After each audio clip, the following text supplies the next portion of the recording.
You will hear a recording. Write the missing words in each blank.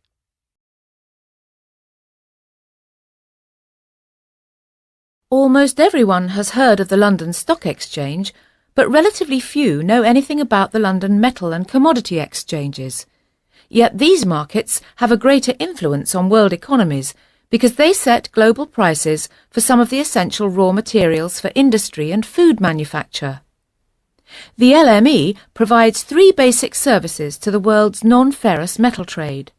First, it is a market where large or small quantities of metal of a guaranteed minimum standard can be bought and sold on specific trading days.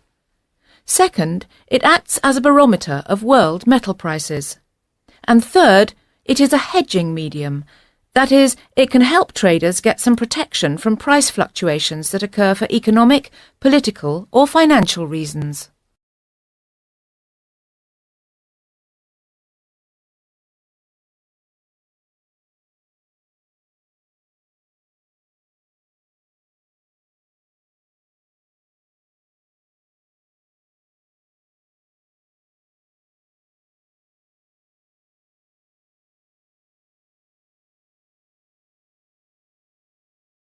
It isn't necessary to have a specialized knowledge of, say, the intricacies of counterpoint, or even to be able to read music to understand it.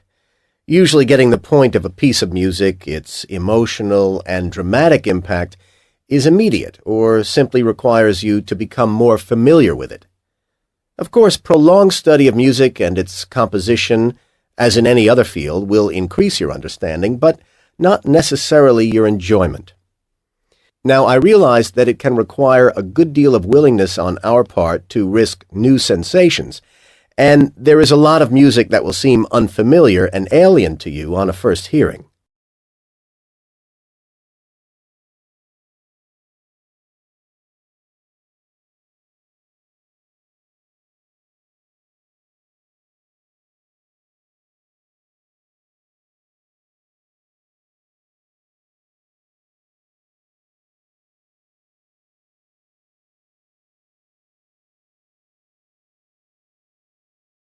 Before farming was introduced into Scotland, people lived by hunting, fishing, and gathering wild foodstuffs.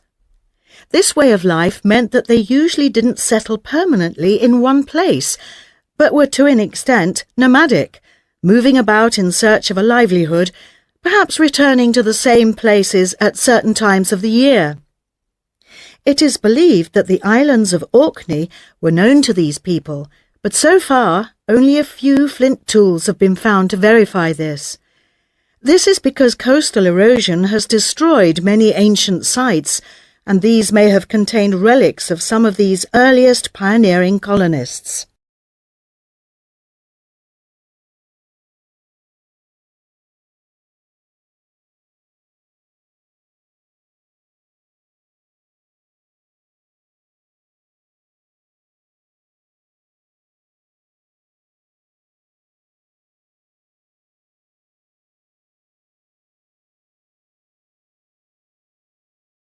Paper was first manufactured in Europe by the Spanish in the 12th century, although it had been imported since the 10th century.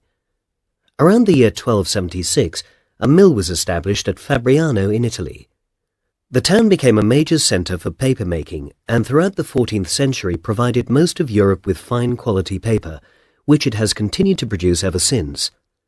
By the 15th century, paper was also being manufactured in Germany and France, and it was not long before both countries became almost completely independent of material bought overseas. With the increasing availability of paper in Europe, the production of identical printed pictures became almost inevitable.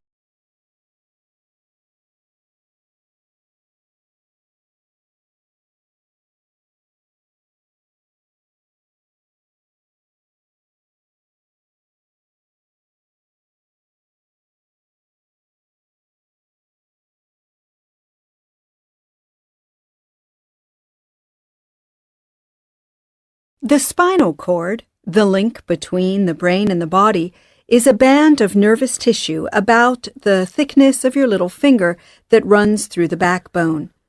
Nerve cells called motor neurons convey electric impulses that travel from the brain to the spinal cord, branching off at the appropriate point and passing to the various parts of the body. Similarly, sensory neurons transmit messages from organs and tissues via the spinal cord to the brain. But the spinal cord also functions without the brain having to intervene. It alone controls those actions called spinal reflexes that need to be carried out very fast in response to danger.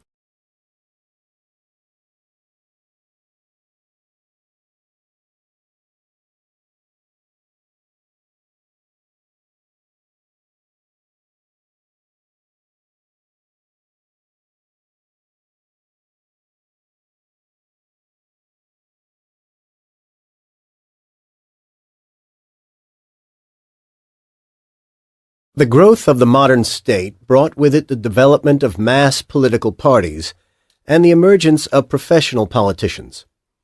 A man whose occupation is the struggle for political power may go about it in two ways. First, a person who relies on their political activities to supply their main source of income is said to live off politics, while a person who engages in full-time political activities but who doesn't receive an income from it is said to live for politics. Now, a political system in which recruitment to positions of power is filled by those who live for politics is necessarily drawn from a property-owning elite who are not usually entrepreneurs. However, this is not to imply that such politicians will necessarily pursue policies which are wholly biased towards the interests of the class they originate from.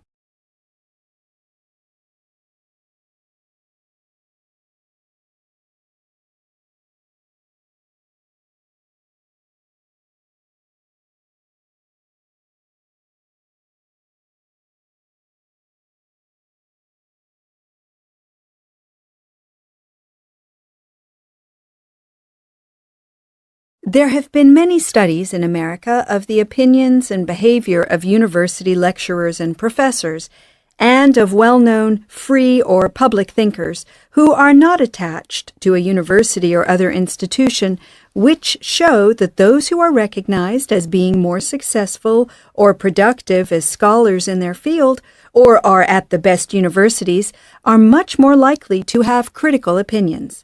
That is to say, that they are more likely to hold liberal views, in the American use of that word, than those of their colleagues who are less creative or who have less of a reputation. The better a university is, as measured by the test results of its students or by the prestige of its staff, the more likely it has been that there will be student unrest and a relatively left-of-center faculty.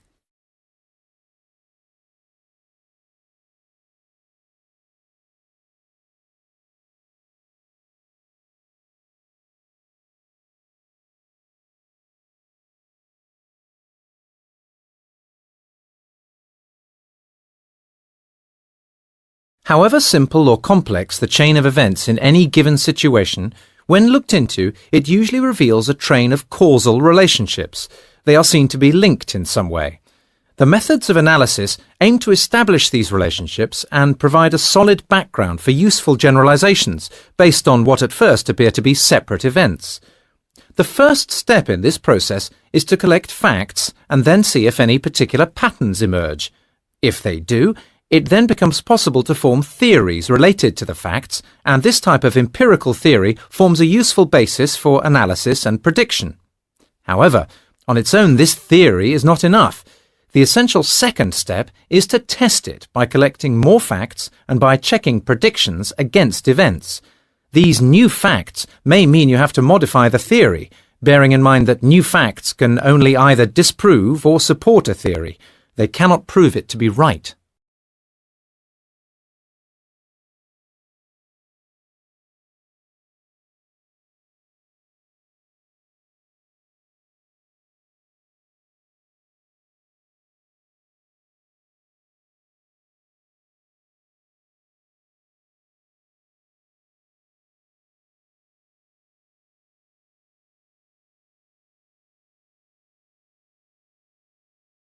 It is difficult to know how to place Montesquieu if you're the kind of person who likes to categorise.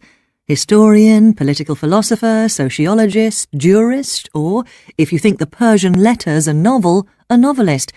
He was all these things. Perhaps, as some have, he could be placed among that almost extinct species, the man of letters. The books that make up the spirit of the laws have had the most influence on later thinkers, and in them, as in his equally great Considerations on the Causes of the Grandeur and Decadence of the Romans, he makes his underlying purpose clear. It is to make the random, apparently meaningless variety of events understandable. He wanted to find out what the historical truth was. His starting point, then, was this almost endless variety of morals, customs, ideas, laws and institutions, and to make some sense out of them. He believed it was not chance that ruled the world, and that beyond the chaos of accidents, there must be underlying causes that account for the apparent madness of things.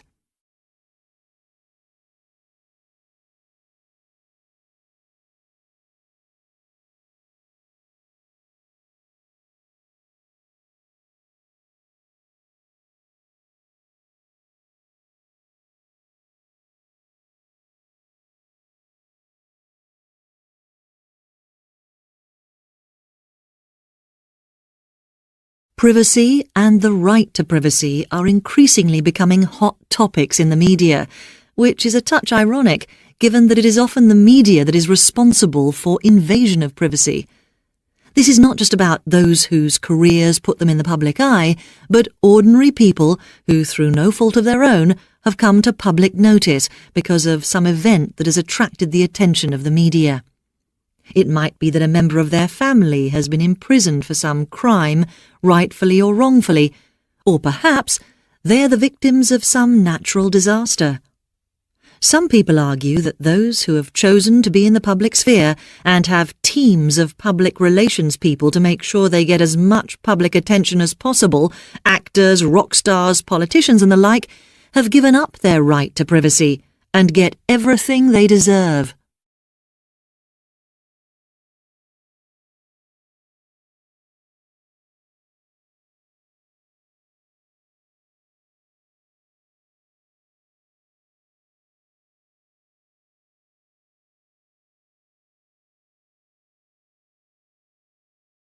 Career Covs.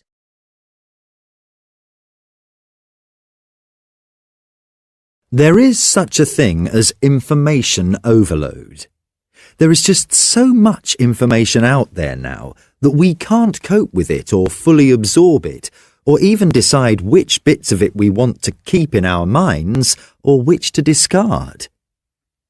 There is a similar thing going on with the range of choices we have as consumers. There is so much stuff out there, so much to choose from that, according to some experts, this situation is making us miserable. Most of us believe that the more we have to choose from, the better.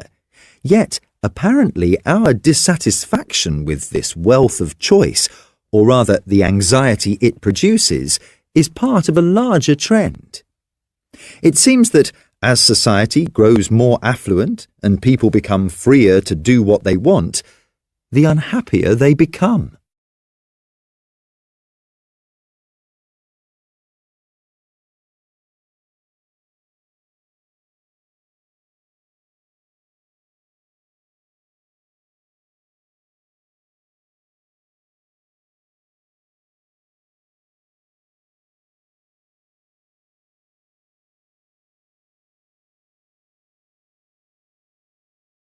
Postmodernism is, broadly speaking, a reaction against the movement or the period, or perhaps simply the values and beliefs of modernism.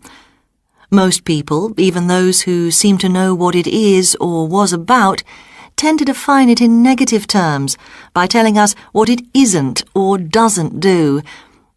Initially, the term had a fairly limited application and referred to a new anti-modernist style of architecture. But it spread like a virus to include almost all aspects of contemporary culture. One thing we can be sure about is that it wanted to get rid of what were called the grand narratives by which we explained how the world and history got us from the past to the present. Another feature of postmodernism is its belief that truth and reality are human-centred and internal. That is, the primary source of truth in the present age is the self. This, I believe, has now all passed and been thrown in the rubbish bin of history. Yet it is difficult to know whether the age of information technology confirms the passing of postmodernism or is a consequence of it.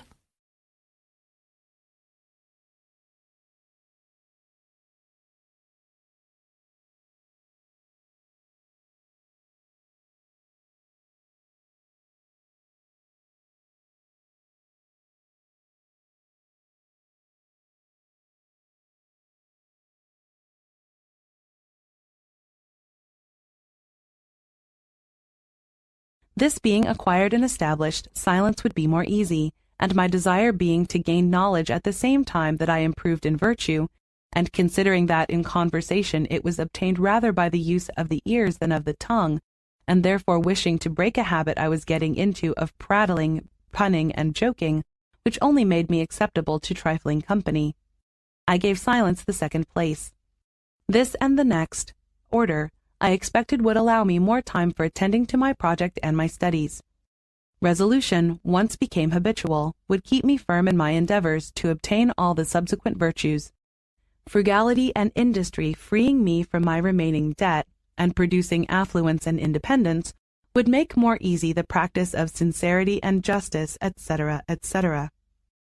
Conceiving then that, agreeably to the advice of Pythagoras in his golden verses, daily examination would be necessary.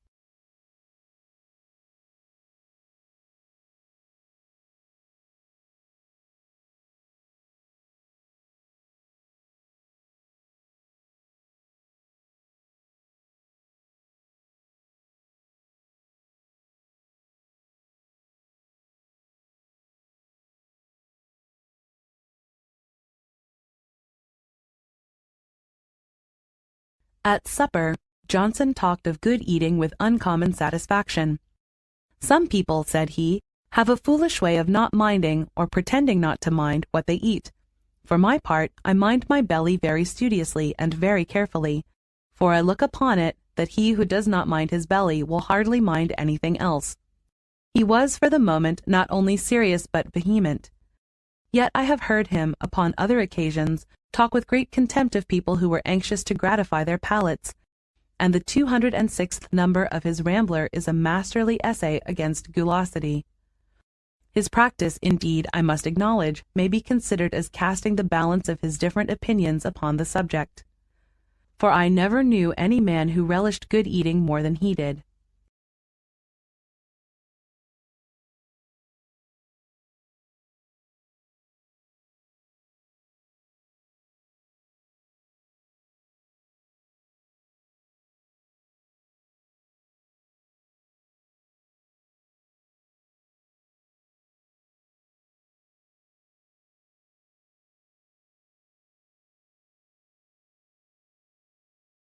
When at table, he was totally absorbed in the business of the moment. His looks seemed riveted to his plate, nor would he, unless when in very high company, say one word, or even pay the least attention to what was said by others, till he had satisfied his appetite, which was so fierce, and indulged with such intenseness, that while in the act of eating the veins of his forehead swelled, and generally a strong perspiration was visible. To those whose sensations were delicate, this could not but be disgusting, and it was doubtless not very suitable to the character of a philosopher, who should be distinguished by self-command. But it must be owned that Johnson, though he could be rigidly abstemious, was not a temperate man either in eating or drinking. He could refrain, but he could not use moderately. He told me that he had fasted 2 days without inconvenience, and that he had never been hungry.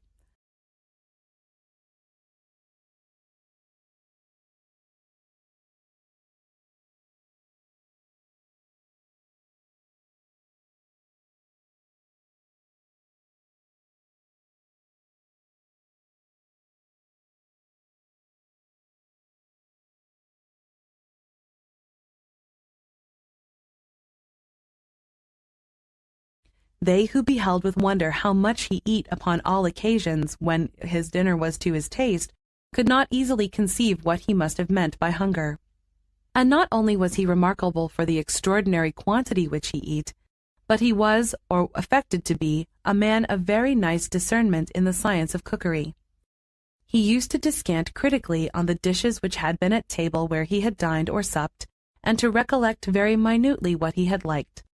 I remember, when he was in Scotland, his praising Gordon's palates, a dish of palates at the Honourable Alexander Gordon's, with a warmth of expression which might have done honour to more important subjects. As for Maclaurin's imitation of a made dish, it was a wretched attempt.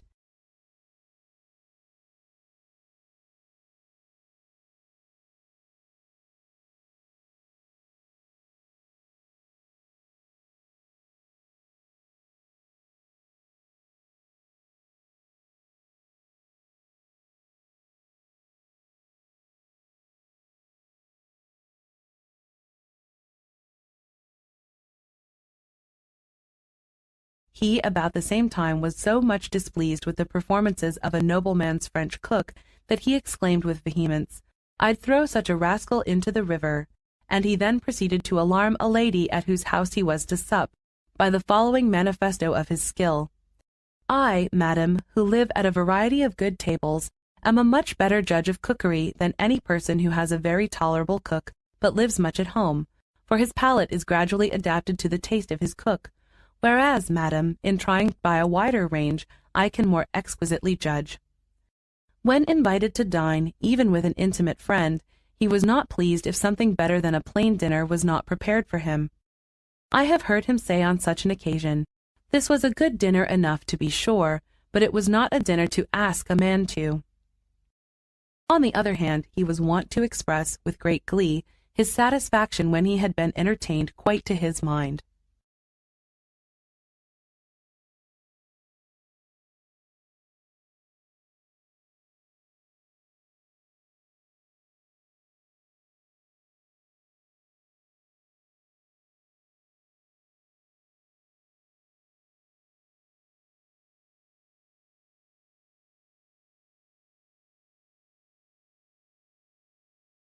To be honest, the biggest problem for most undergraduate students in terms of academic writing is not only adapting to a far more structured and formal style, but also learning how to ascertain the difference between important, valid information and unnecessary or even irrelevant material. In my experience, I would say it takes students their first year, if not longer, to appreciate what is required and to start to implement those requirements in their writing.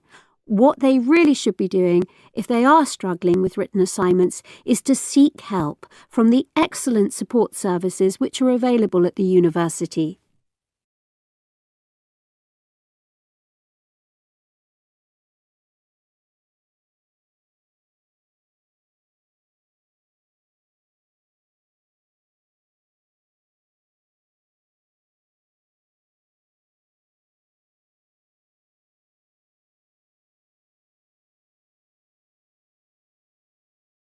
Now, as you know already, there will be a mid-term exam next week. The exam will be an open book, open note and open internet resource exam, but you can't use a classmate or me during the exam. Many of the questions on this exam don't have definitive answers. I wish to assess your critical thinking ability and your ability to combine ideas. A poorly organized answer will not get the same grade as a well-organized answer. Here are some good ways to study for the exam. First of all, it would be better for you to organize and review your lecture notes. That means you may need to compile notes and lab test results if you have not done that already. I strongly suggest that you write trial outlines before the exam. I would be happy to look at your outlines before the exam. I think it will make you feel more comfortable. Just stop by my office.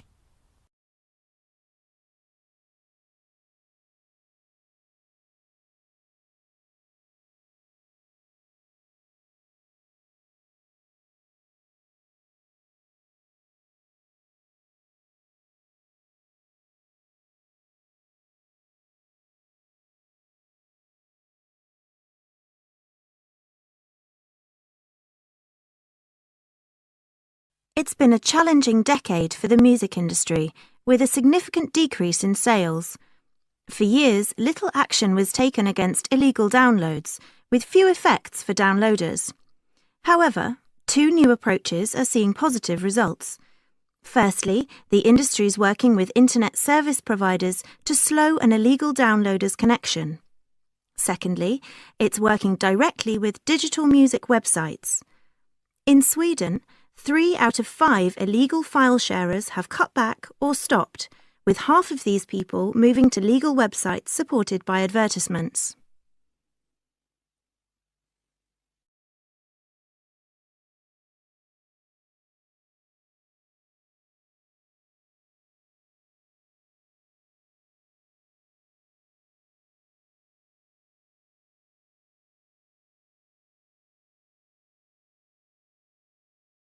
Career curves.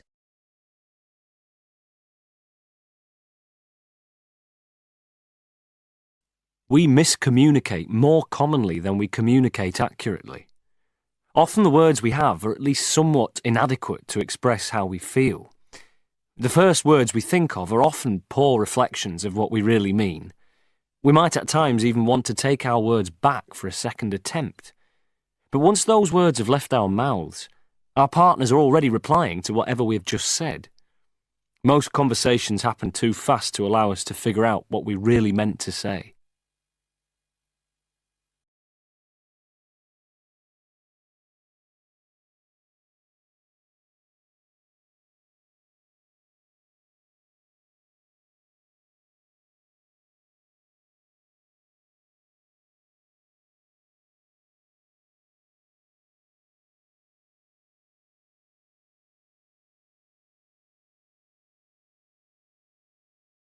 People rarely translate another person's unique way of saying things with any degree of accuracy.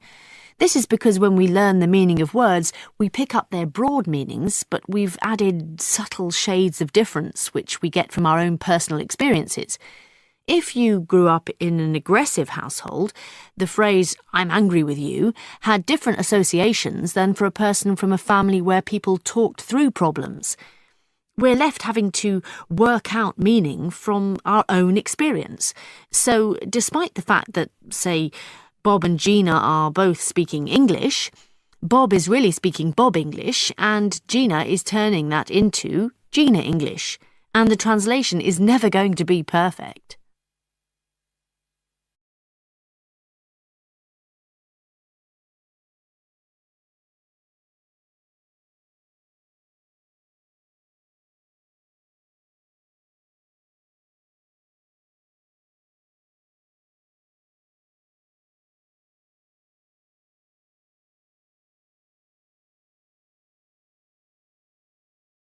We'll look now at a very interesting study. It was carried out by a researcher who works in 2 countries, Scotland and Italy, and it involved children from both of these countries aged around 9 or so. Half of the children from each country spoke only their national language. However, the other half spoke their national language plus another language. During the study, all the participants were given tests and quizzes which looked at a range of skills, including vocabulary understanding, problem solving, creative thinking and arithmetic. The children used their national language to complete the tasks, which involved things like copying patterns of coloured blocks, orally repeating a series of numbers, and giving clear definitions of words. The results were quite clear. The bilingual children were significantly more successful in the tasks.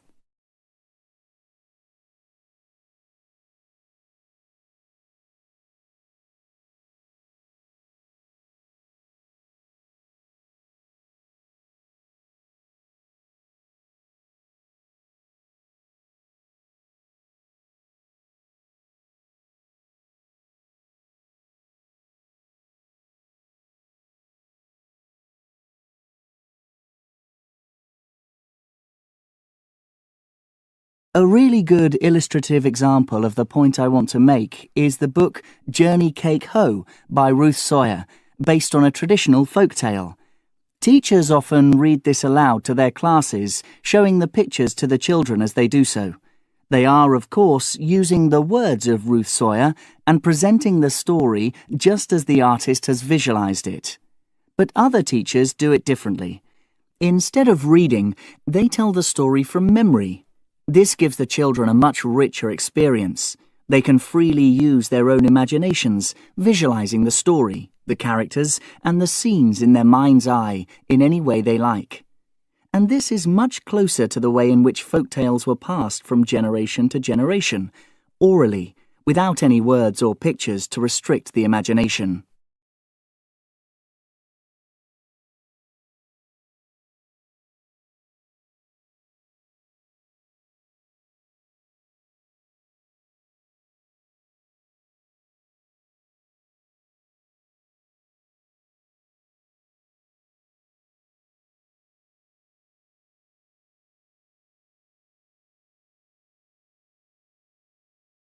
Families are always related to the economy, the politics, the culture of the society.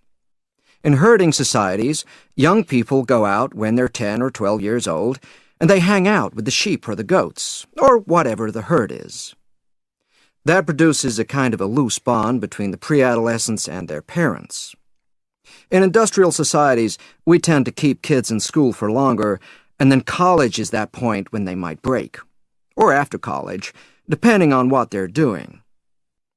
In agrarian societies, families have lots of kids and put them to work.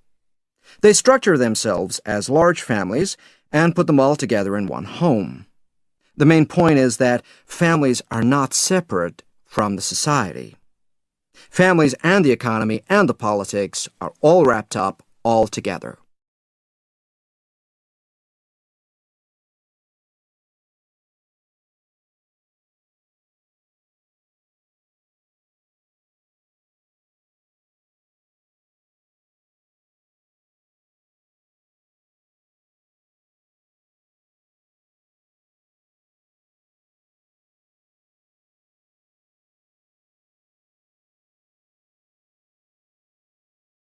So a lot of the research on happiness starts with the basic question, how happy are you? And we're psychologists, so tell us on a scale of 1 to 10, where 5 is average, 10 is super duper. The most common answers, interestingly enough, are high. They're 7 or 8. It turns out that most people think that they're pretty happy. This question has been asked all over the world, and it turns out that there are slight differences depending on how old you are. There are slight differences depending on your place within a country. California versus New York. There are slight, subtle differences between men and women at different points. Somewhat paradoxically, although women are more vulnerable to depression than men, still, on average, women are slightly happier than men.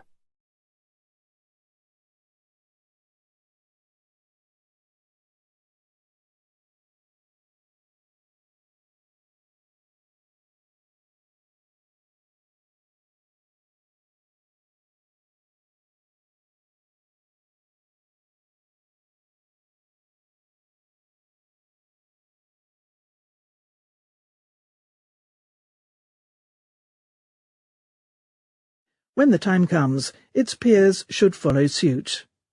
Of these, the European Central Bank faces the trickiest challenge, because it has acted as, in effect, the backstop to Eurozone bond markets, a mechanism that otherwise the currency bloc still lacks.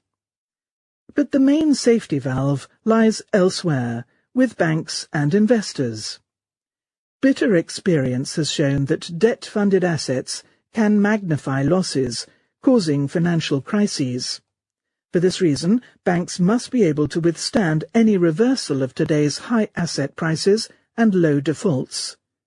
That means raising bank capital in places where it is too low, especially the Eurozone, and not backsliding on strenuous stress tests, as America's Treasury proposes.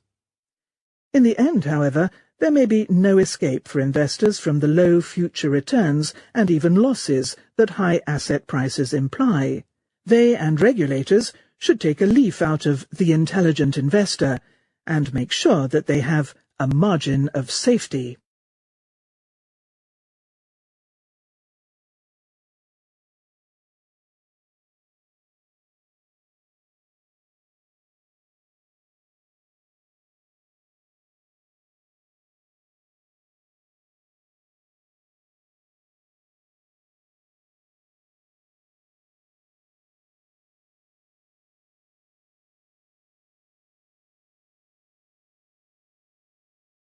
Now that story's been scotched, as only part of contingency planning. But it was a symptom of the dramatic turn of events in South Australia, and it flushed out other remarks from water academics and people like Tim Flannery, indicating that things were really much worse than had been foreshadowed, even earlier this year. So is Adelaide, let alone some whole regions of South Australia, in serious bother? Considering that the vast amount of its drinking water comes from the beleaguered Murray, something many of us outside the state may not have quite realised. Is their predicament something we have to face up to as a nation?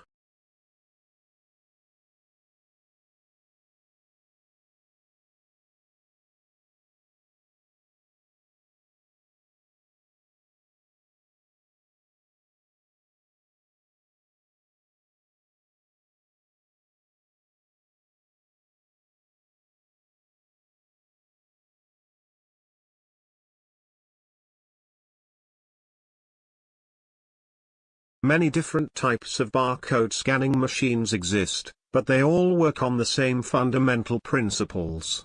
They all use the intensity of light reflected from a series of black and white stripes to tell a computer what code it is seeing. White stripes reflect light very well, while black stripes reflect hardly any light at all. The barcode scanner shines light sequentially across a barcode, simultaneously detecting and recording the pattern of reflected and non-reflected light. The scanner then translates this pattern into an electrical signal that the computer can understand.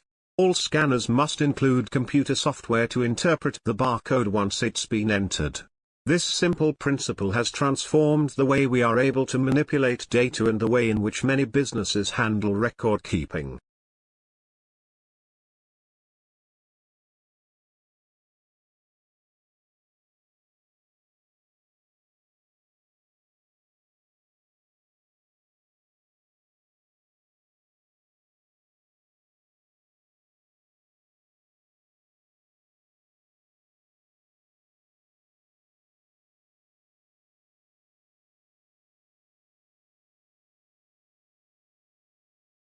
From the earliest civilizations, plants and animals have been portrayed as a means of understanding and recording the potential uses, such as their economic and healing properties.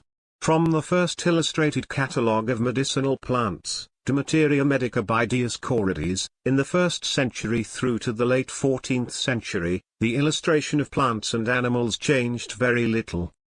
Woodcuts in instructional manuals and herbals were often repeatedly copied over the centuries, resulting in a loss of definition and accuracy so that they became little more than stylized decoration.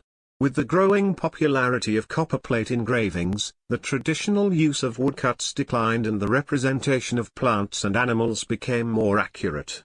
Then, with the emergence of artists such as Albrecht Dürer and Leonardo da Vinci, naturalists such as Otto Brunfels, Leonhard Fuchs in botany and Conrad Gessner and Ulysse Aldrovandi in zoology, nature began to be depicted in a more realistic style. Individual living plants or animals were observed directly and their likeness rendered onto paper or vellum.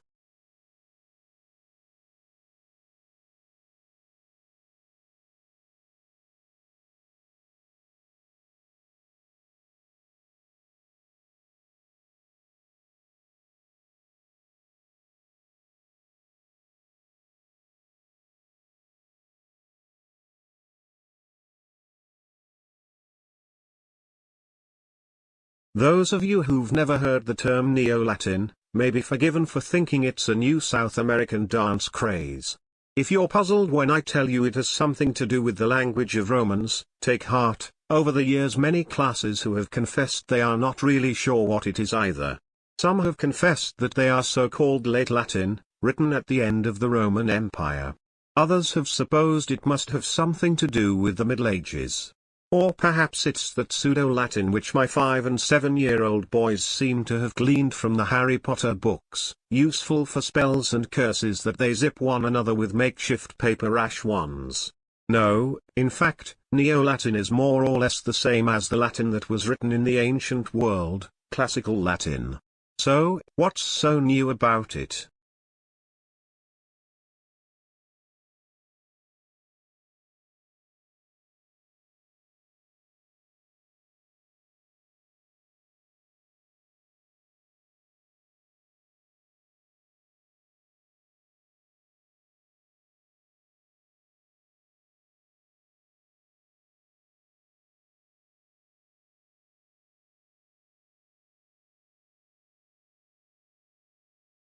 That brings us to the CEO's second duty, building everyone, or more accurately, building the senior team. All the executives report to the CEO, so it's the CEO's job to hire, fire, and manage the executive team. From coaching CEOs, I actually think this is the most important skill of all. Because when a CEO hires an excellent senior team, that team can keep the company running. When a CEO hires a poor senior team, the CEO is up spending all of their time trying to do with the team, and not nearly enough time trying to do with other elements of their job. The senior team can and often does develop the strategy for the company, but ultimately it's always the CEO who has the final go-no-go decision on strategy.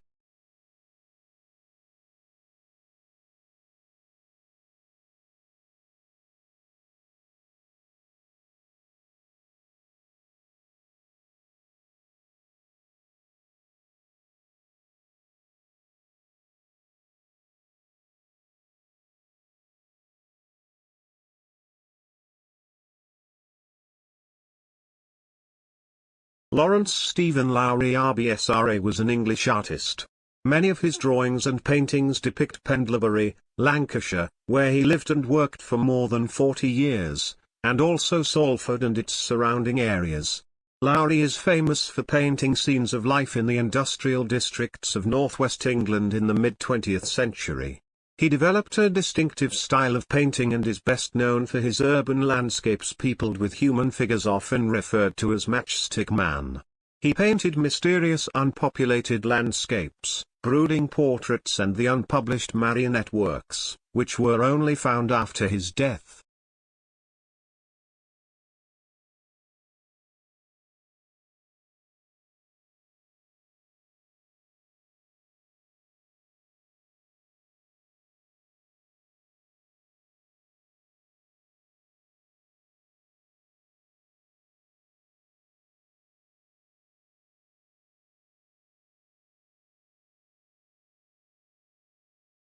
For the first time, Japanese researchers have conducted a real-life experiment that shows how some traffic jams appear for no apparent reason.